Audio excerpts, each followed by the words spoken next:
Bab 829 yang sudah tiada, hargai saat ini. Mu Bei menatap ke langit. Detik berikutnya, langit terbelah. Dua pria paruh-baya yang seluruh tubuhnya diselimuti lingkaran cahaya melangkah keluar. Mereka berdiri di puncak langit, seolah penguasa langit dan bumi, memancarkan gelombang aura yang membuat tak terhitung makhluk bergetar ketakutan. Membalikkan waktu, dosa mati. Pria paruh-baya di kiri menatap dingin tak berperasaan, pandangannya jatuh pada wanita berbaju putih. Segera kembalikan benda pembalik waktu itu ke keadaan semula, lalu ikut kami kembali ke istana Dewa Langit untuk mengaku dosa dan menerima hukuman. Mu Bei memeluk erat guci porselen berisi abu orang tua angkatnya, lalu memandang wanita berbaju putih. Guru, mereka. Wanita berbaju putih berkata, bagaimana ia harus kusebut? Sekelompok badut yang meloncat-loncat, mengaku-ngaku sebagai penguasa 12 dimensi. Mu Bei dan Kilin Hitam terkejut. Penguasa 12 dimensi. Meski cuma mengaku sendiri, tapi itu saja sudah cukup menunjukkan betapa mengerikannya mereka. Kedua pria paruh-baya di langit itu mata mereka seketika menajam. Pria di kiri menatap ganas pada wanita berbaju putih dan membentak, kurang ajar. Berani kau. Boom. Sebongkah petir ungu jatuh, dalam sekejap membelahnya menjadi abu bencana, bahkan ia tak sempat bereaksi apalagi menjerit. Pria paruh-baya di kanan menggigil hebat, lalu dengan kaget sekaligus murka menatap wanita berbaju putih, suaranya tajam, berani-beraninya kau membunuh penegak hukum ruang waktu. Baru habis bicara, sebilah petir ungu lain menyambar turun. Seketika ia dicincang jadi abu. Kilin Hitam menggigil. Ia menelan ludah dengan susah payah. Kedua pria paruh-baya itu mengaku sebagai penegak hukum ruang waktu. Kekuatan mereka pasti mengerikan. Namun pada akhirnya, keduanya dibunuh seketika. Namun sesaat kemudian, keterkejutannya memudar. Orang sakti di depannya ini, saat bersemedi saja, cuma secuil aura kekacauan yang bocor hampir memusnahkan 12 dimensi dunia. Adegan barusan. Apa artinya di mata sosok seperti ini? Tidak ada artinya sama sekali. Mu Bei juga terpana. Kemudian seolah teringat sesuatu, ia memeluk guci abu orang tua angkatnya semakin erat. Dengan wajah penuh harap ia menatap wanita berbaju putih. Guru, Anda begitu kuat, tak takut apapun, bahkan bisa membalikkan waktu. Bisakah Anda? Wanita berbaju putih menatapnya. Kau ingin gurumu membalikkan waktu dan membangkitkan orang tua angkatmu? Mu Bei mengangguk keras. Bisa tidak? Wanita berbaju putih berkata, makhluk hidup berbeda dengan benda mati. Makhluk hidup punya jiwa. Begitu jiwa lenyap, tak ada cara apapun yang bisa menghidupkannya kembali. Dulu, aura kekacauan yang bocor dariku hampir menghancurkan 12 dimensi. Alasan aku menyesal dan takut justru karena, andai kata hal itu benar-benar terjadi, aku bisa membalikkan waktu dan membentuk kembali langit bumi. Namun jiwa semua makhluk yang mati saat itu sudah akan lenyap total. Sekalipun waktu diputar balik, mereka tetap tak bisa dihidupkan lagi. Orang tua angkatmu, andaikan masih tersisa satu helai pun jiwa. Bahkan kalau yang tersisa hanya jejak jiwa tipis di jurang reinkarnasi sekalipun, gurumu masih bisa mengambilnya kembali dan memakainya untuk membangkitkan mereka. Sayangnya, itu semua sudah tidak ada. Gurumu bisa membalikkan arus waktu. Bisa memutar balik seluruh waktu dimensi keempat ini sampai ke masa ketika orang tua angkatmu masih hidup. Namun pembalikan waktu sebesar itu pasti menimbulkan kekacauan sebab akibat yang tak terbayangkan. Waktu akan kacau. Ruang akan kacau. Kekacauan sebab akibat seperti itu tidak kutakuti. Aku juga mampu melindungimu. Tetapi bertriliun makhluk rapuh akan menanggung akibatnya dengan nyawa mereka. Wanita berbaju putih menatapnya. Apa kau rela seperti itu? Mu Bei tertegun. Ia memeluk guci abu orang tua angkatnya makin erat. Tubuhnya sedikit bergetar. Pada akhirnya, ia tetap menggeleng. Wanita berbaju putih tersenyum lega. Kau merasa sedih, itu membuktikan kau masih manusia. Kau menolak, itu juga membuktikan kau manusia. Ia mengusap kepala Mu Bei dengan lembut dan berkata pelan, yang sudah tiada biarlah pergi. Hargai apa yang ada di depan mata. Begitu kata-katanya jatuh, sosoknya lenyap dari tempat itu. Mu Bei memeluk guci keramik berisi abu orang tua angkatnya dan berdiri terpaku di sana. Lama kemudian, ia baru dengan hati-hati menyimpan abu mereka. Dengan kekuatan ilahi, ia menggulung benih dunia yang tergeletak di samping. Lalu ia berbalik dan pergi dari tempat itu. Kijlin hitam menyusul di belakangnya. Klan Yan. Aula besar. Kepala klan Yan duduk di singgasana utama dengan senyum tipis di wajah. Seharusnya, Saoer dan yang lain sekarang sudah membawa benih dunia dan sedang dalam perjalanan pulang ke klan. 4. Seharusnya begitu. Di aula itu masih ada beberapa tetua lainnya. Saat ini, wajah mereka juga dipenuhi senyum. Senang. Mereka benar-benar gembira. Mereka sudah menemukan cara mengekang Mu Bei. Benih dunia pasti akan jatuh ke tangan klan Yan. Dengan benih dunia di tangan, cepat atau lambat, dunia 4 dimensi ini akan berada di bawah kendali klan Yan. Klan-klan kuno super kuat yang sekarang menekan seluruh dunia kultivasi 4 dimensi karena punya ahli tingkat tertinggi yang menjaga mereka, tak akan lama lagi semua akan berlutut di bawah wibawa Raja klan Yan. Kepala klan Yan bangkit sambil tertawa keras. Mari kita keluar klan untuk menyambut mereka. Ia melangkah keluar. Beberapa tetua tertawa dan mengikutinya dari belakang. Baru melangkah beberapa langkah, dari luar terdengar pekikan-pekikan maut berantai. Bau darah yang kental menyeruak masuk. Mereka serempak mengerutkan kening. Detik berikutnya, bang! Seorang pria klan Yan terbang melintang masuk. Ia menghantam salah satu pilar batu. Tubuhnya remuk jadi potongan-potongan. Mu Bei berjalan masuk selangkah demi selangkah sambil menenteng pedang Feng Huang. Di belakangnya, di tanah, terkapar mayat-mayat pemuda klan Yan. Semuanya tubuh tercabik. Tidak ada satupun yang utuh. Wajah kepala klan Yan berubah pucat. Beberapa tetua juga demikian. Kepala klan Yan menatap Mu Bei tajam. Kau belum mati. Di klan, 2 ahli setengah tertinggi sudah membawa abu orang tua angkat Mu Bei untuk mengekangnya. Ditambah formasi wilayah 10.000 makam yang bahkan bisa membunuh tertinggi biasa sebagai penopang. Namun semua itu ternyata tetap tak mampu mengapa-apakan Mu Bei. Bagaimana mungkin? Mu Bei melangkah menuju dirinya sambil menenteng pedang Feng Huang. Matanya tanpa emosi, tanpa gelombang sedikit pun. Hanya dipenuhi niat membunuh tanpa batas. Aura mengerikan menyebar dari tubuhnya sebagai pusat. Dimanapun ia lewat, tanah dipenuhi retakan rapat. Tekanan menakutkan itu membuat sosok setengah tertinggi seperti kepala klan Yan pun merasa ngeri. Tak sempat banyak berpikir, kepala klan Yan mengaum lantang, ikuti aku, bersama-sama bangkitkan formasi klan. Ia dengan cepat membentuk segel. Beberapa tetua lain juga segera bertindak. Tak lama, sebuah piringan formasi ia panggil keluar.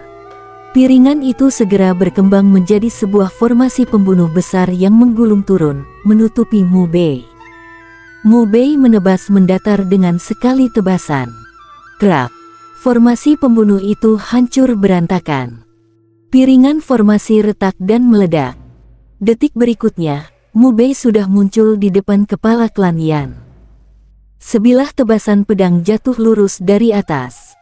Kepala klan Yan tak punya ruang untuk mengelak. Ia meraung, menghantamkan satu pukulan keras.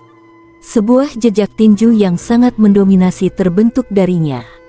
Jejak tinju itu bertabrakan dengan pedang Feng Huang. Krak! Jejak tinju itu hancur. Lalu dengan suara berderak, setengah tubuh kepala klan Yan tertebas putus. Ah! Kepala klan Yan menjerit pilu dan terlempar puluhan zang jauhnya oleh sisa kekuatan pedang. Beberapa tetua ketakutan. Patriark Mu Bei melangkah menuju kepala klan Yan. Dalam sekejap ia sudah berdiri di depannya.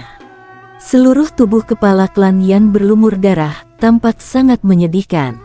Saat ini ketakutannya memuncak. Berhenti, aku. Wajah Mu Bei penuh keganasan. Ia menebas belasan kali, berturut-turut. Diiringi jeritan memilukan kepala klan Yan, tubuh pria itu dicincang menjadi 8 bagian. Beberapa tetua menggigil hebat. Wajah mereka pucat semua. Ada yang bahkan jatuh terduduk di lantai. Kepala klan tingkat setengah tertinggi sama sekali tak punya daya melawan dan mati segajal seperti itu. Mu Bei menatap mereka. 4. Beberapa tetua langsung panik ketakutan. Salah satu dari mereka berkata terbata, Kau mau apa? Kami. Mu Bei mengayunkan pedangnya. Serak. Kepala orang yang bicara itu terbang ke udara. Darah muncrat kemana-mana. Bab 830, nomor 1 dalam 100.000 tahun. Sisa beberapa tetua itu benar-benar ketakutan sampai ke tulang. Mereka langsung putar badan dan lari. Lawan tak seimbang. Orang di depan mereka ini terlalu mengerikan. Mu Bei mengayunkan pedang. Kong. Sekeping niat pedang emas meledak, sekejap saja menyusul para tetua yang melarikan diri, menebas tubuh mereka dari pinggang. Ah! Beberapa tetua itu menjerit melengking, hanya bisa melotot menyaksikan sendiri jeroan mereka tumpah keluar. Mereka putus asa meronta sebentar, lalu getaran hidup di tubuh mereka lenyap tanpa jejak. Saat ini, sejak Mu Bei melangkah masuk ke keluarga Yan sampai membunuh kepala keluarga Yan dan para tetua lainnya, kegaduhan yang ia timbulkan sudah mencapai puncak. Klan Yan yang begitu besar, seluruh anak keturunan Yan sudah merasakan kekacauan ini, satu demi satu berlari ke arah sini.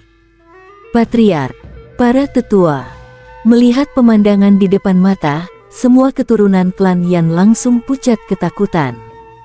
Mu Bei menatap mereka, lalu mengayunkan pedang. Satu tebasan, gelombang pedang emas menyapu luas. Pupu-pupu. Semua keturunan Yan yang muncul di hadapannya, dalam sekejap berubah menjadi serpihan. Kong, kong, kong. Pedang pola naga, pedang Hanling, pedang galaksi dan pedang-pedang dewa asal lainnya menerjang keluar dari tubuhnya. Ketiganya menggantung di langit, menekan seluruh wilayah klan Yan, tak seorang pun bisa kabur. Mu Bei sendiri menggenggam pedang Feng Huang merah. Ia berjalan menuju satu persatu sudut klan Yan. Dimanapun ia lewat, mayat bergelimpangan, darah mengalir deras. Ah! Jeritan menyedihkan bergema di dalam wilayah klan Yan. Baru setelah lewat lebih dari 1 jam, jeritan itu akhirnya lenyap. Pedang pola naga, pedang Hanling dan pedang-pedang dewa asal lainnya kembali ke dalam tubuh Mu Bei. Ia mengangkat pedang Feng Huang merah, melangkah keluar tanpa sepatah kata. Kirin hitam diam-diam mengikuti di belakangnya.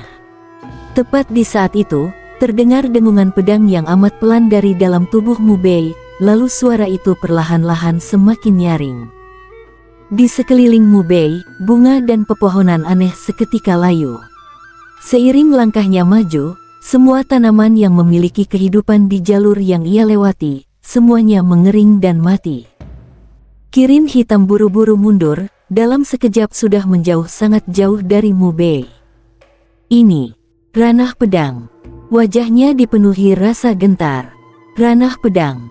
Puncak tertinggi dari niat pedang.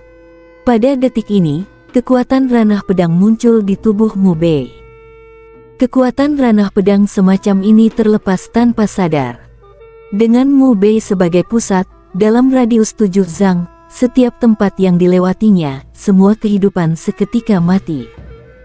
Seorang pembaca lama yang sudah kenal aku 10 tahun merekomendasikan app baca buku, Yeguo Reading. Enak banget dipakai, di jalan, sebelum tidur, semua kuandalkan fitur baca kerasnya buat habisin waktu. Bisa diunduh di sini. Ye Guoyedu. Dengan hati membunuh yang paling ekstrim memasuki ranah pedang dari niat pedang kematian. Ranah kematian. Sebagai mantan kuat tingkat maha tertinggi, pada saat ini, Kirin Hitam sekejap saja melihat banyak hal. Hal ini membuatnya terpukul. Ranah pedang. Untuk mencapai langkah ini, sulitnya seperti naik ke langit. Setahu dia, dalam kurun 100.000 tahun terakhir, di 4 dimensi langit dan bumi, tidak ada satu orang pun yang berhasil mencapai ranah ini. Hanya Mu Bei yang berhasil.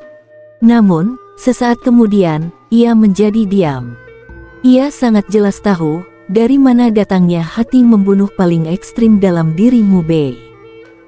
Menyaksikan sendiri abu tulang ayah dan ibu angkatnya dihancurkan orang, bagi Mu Bei, rasa marah, putus asa, dan tak berdaya itu cukup untuk menelan segalanya. Meskipun wanita berbaju putih sudah membantu Mu Bei memulihkan abu tulang ayah dan ibu angkatnya, sebagian besar luka di hatinya sudah hilang. Namun tetap saja masih ada sebagian yang tersisa di dalam hati. Sisa itu lalu berubah menjadi kebencian terhadap klan Yan. Kebencian yang ekstrim. Hati membunuh yang paling ekstrim. Pembantaian yang lahir dari hati membunuh ekstrim ini, kematian berantai yang diseret oleh hati membunuh ekstrim ini, mendorong Mu Bei mencapai puncak niat pedang. Ia menjadi orang pertama dalam 100.000 tahun, orang pertama di 4 dimensi yang melangkah ke ketinggian ranah pedang. Namun cara mencapai langkah ini membuat Kirin Hitam merasa agak sesak di dada, merasa sedih untuk Mu Bei. Usia mereka berbeda jauh, tetapi bertahun-tahun ini, berjalan bersama Mu Bei, mereka sudah menjadi rekan yang sangat dekat. Kalau bisa mengulang, ia benar-benar tak berharap Mu Bei memikul beban seberat dan sesakit ini demi mencapai langkah ini. Mu Bei keluar dari wilayah klan Yan, melangkah menuju kejauhan. Dimanapun ia lewat, dalam radius 7 zang, tanaman mengering, binatang buas roboh, serangga dan semut mati. Kirin Hitam mengikuti dari jauh. Setiap melihat ada manusia hidup, ia akan segera mengusir mereka. Tak lama kemudian, Mu Bei tiba di sekte Xuan-Xuan. Ranah pedang kematian sudah dengan sendirinya tertarik masuk dan tersembunyi. Ia mengangkat pedang Feng Huang merah, melangkah masuk dari gerbang utama sekte Xuan-Xuan. Di luar sekte Xuan-Xuan, beberapa murid patroli melihatnya, langsung maju ke depan. "Kau siapa?" Mu Bei mengayunkan pedang. Gelombang pedang emas menyapu keluar. Pupu-pupu. Beberapa murid patroli itu seketika berubah menjadi serpihan. Beberapa niat pedang emas jatuh di halaman gerbang utama sekte Xuan-Xuan, seketika membuat halaman depan itu retak berkeping-keping. Kegaduhan seperti ini membuat seluruh sekte Xuan-Xuan gempar. Ada apa? Apa yang terjadi? Sekelompok murid sekte Xuan-Xuan bergegas berlari ke arah sini. Mu Bei mengangkat pedang Feng Huang merah dan melangkah masuk ke dalam sekte Xuan-Xuan. Pedang Feng Huang merah berayun, gelombang niat pedang emas menyebar luas. Pupu-pupu. Satu persatu murid sekte Xuan-Xuan mati mengenaskan. Berhenti. Seorang lelaki tua berambut putih cepat-cepat melangkah keluar. Xuan-Xuan Zi. Orang nomor 1 di sekte Xuan-Xuan. Di wilayah Dayan, orang terkuat di jalur perhitungan dan ramalan. Melihat orang ini, wajah Mu Bei seketika berubah menjadi sangat bengis. Anjing tua. Satu langkah saja, ia sudah tiba di depan orang itu, pedang Feng Huang merah menebas. Puk. Satu lengan Xuan-Xuan Zi terbang keluar, lalu jatuh menghantam tanah. Mu Bei menghentakkan satu kaki ke dadanya. Krak. Suara tulang yang patah terdengar, Xuan-Xuan Zi memuntahkan seteguk darah. Leluhur. Sekumpulan murid sekte Xuan-Xuan berlari ke arah mereka. Xuan-Xuan Zi menghentikan mereka. Jangan mendekat. Mu Bei mengayunkan pedang. Satu gelombang niat pedang menyapu, para murid sekte Xuan-Xuan yang berlari ke arah sini meledak di tempat. Wajah Xuan-Xuan Zi dipenuhi duka. Ia menatap Mu Bei dan berkata, "Aku tahu untuk apa kau datang." Semua ini memang salahku. Biar aku seorang yang menanggung semuanya. Kakek. Seorang pemuda berjubah biru menerjang keluar. Melihat Xuan Xuanzi diinjak di bawah kaki Mu Bei, ia langsung menerjang ke depan. Namun baru saja ia mendekat, ia sudah ditekan oleh niat pedang hingga tak bisa bergerak. Mu Bei menatap Xuan Xuanzi, menyeringai bengis. Ini cucumu. Wajah Xuan Xuanzi berubah drastis. Jangan macam-macam. Mu Bei menebas pedang. Dengan suara puk, lengan kiri pemuda berjubah biru itu terbang lepas dari pundak. Darah langsung muncrat. Ah! Pemuda berjubah biru itu langsung menjerit kesakitan. Xuan Xuanzi berteriak, "Berhenti, dia!" Mu Bei kembali mengayunkan pedang. Dengan suara puci, ia menebas putus lengan kanan pemuda berjubah biru itu dari pundaknya, lalu kembali mengayunkan 2 kali tebasan, memutus kedua kakinya. 4. Pemuda berjubah biru itu jatuh menghantam tanah, melolong kesakitan dengan suara menyayat. "Berhenti. Jangan sakiti dia. Jangan bunuh dia, ini bukan salah dia." Xuan Xuanzi berteriak, "Aku seorang diri yang membantu klan Yan meramal. Dia tidak bersalah." Wajah Mu Bei bengis sampai titik ekstrim. Ia menatap Xuan Xuanzi dan menggeram. "Dia tidak bersalah. Lalu ayah ibuku tidak bersalah. Apa ayah ibuku pernah mengusikmu? Mengusik sekte Xuan Xuanmu? Atau aku yang mengusikmu?" "Aku mengusik sekte Xuan Xuanmu.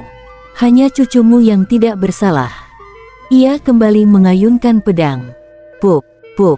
Kedua mata pemuda berjubah biru itu meledak, berubah menjadi jumatan darah dan daging.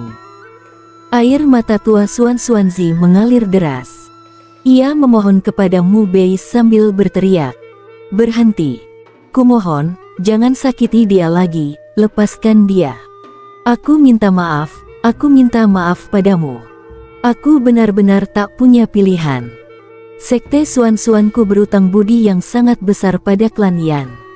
Mereka menggunakan itu untuk mengancamku, aku terpaksa membantu mereka." Mu Bei mengaum marah. "Utang budi sekte Xuan Xuanmu, kenapa harus orang tuaku yang menanggung harganya? Kenapa?"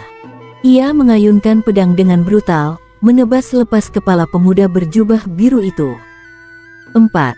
PS, 5 bab sudah kuantar, ada tiket tidak?